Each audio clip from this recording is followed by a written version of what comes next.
I have spent a good amount of time digging into the AMEX Blue Cash Everyday card, testing it out, looking through the options, and seeing where it actually delivers and where it doesn't. This is not sponsored, it's just my honest take after really using it.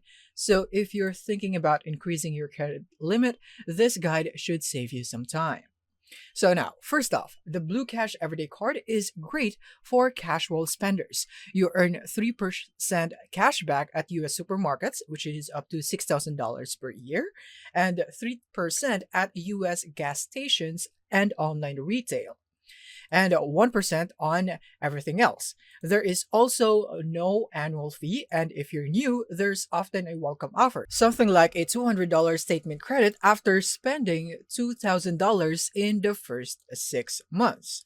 So it's also got features like purchase protection and access to Amex offer programs, and this is where you can earn extra cash back with their partner merchants. Now, if you want to increase your credit limit, Amex keeps it pretty simple. Just log in into your account, go to account services, then credit management, and then hit increase your credit limit. They will ask for your income and a few details, and more importantly, Amex doesn't do a hard inquiry, so your credit score stays untouched. You'll typically want to wait 6 months between requests, and asking to double your credit limit is totally normal.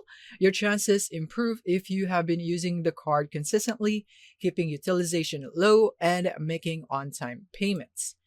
And if you are already using the Blue Cash Everyday card and you have been responsible with it, a limit increase is well within reach and with no risk to your credit score. So it's really worth trying. So yeah, that's pretty much it for this review for the Amex Blue Cash Everyday card. So if this was helpful to you, you can leave a like and subscribe to the channel for more content. Thank you for watching.